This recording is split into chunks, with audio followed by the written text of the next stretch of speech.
தமிழக அரசின் முதன்மை செயலாளர் பீலா வெங்கடேசன் உடல்நலக் குறைவால் காலமானார். அவருக்கு வயது 56.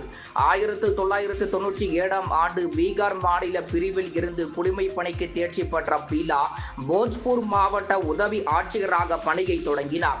பின்னர் தமிழ்நாடு மாநில பிரிவு IAS அதிகாரியாக மாறிய அவர் செங்கல்பட்டு சார் ஆட்சியராக பணியை தொடங்கினார். சுகாதாரம், வணிக வரி, கைத்தறி மற்றும் துணிநூல் துறைகளில் செயலாளராக பொறுப்பு வகித்த அவர் கொரோனா காலத்தில் சுகாதாரத்துறை செயலாளராக பணியாற்றினார். எரிசக்தி துறை முதன்மை செயலாளராக பணியாற்றி வந்த நிலையில் திடீரென உடல்நலக் குறைவால் பாதிக்கப்பட்டார். மருத்துவமனையிலும் இல்லத்திலும் இருந்தபடி சிகிச்சை பெற்று வந்த அவர் புதன்கிழமை உயிரிழந்தார். ஒடிசா மாநிலத்தைச் சேர்ந்த IPS அதிகாரி ராஜேஷ் தாஸை 1992 ஆண்டு திருமணம் செய்து கொண்ட பிறகு அவரின் பெயர் பீலா ராஜேஷ் என்று மாறியது. ராஜேஷ் தாஸ் தமிழக காவல்துறையின் சிறப்பு DGPயாக பணியாற்றி ஓய்வு பெற்றவர் ஆவார். அதன்படி இருவருக்கும் இடையே கருத்து வேறுபாடு ஏற்பட்டதை அடுத்து தனது பெயரை பீலா வெங்கடேசன் என அவர் மாற்றிக்கொண்டார்.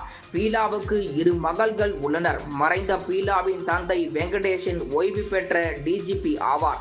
அவரது தாயார் ராணி காங்கிரஸ் கட்சியின் முன்னாள் சட்டமன்ற உறுப்பினர் என்பதும் அவர்கள் நாகர்கோவிலை பூர்வீகமாக கொண்டவர்கள் என்பதும் குறிப்பிடத்தக்கது.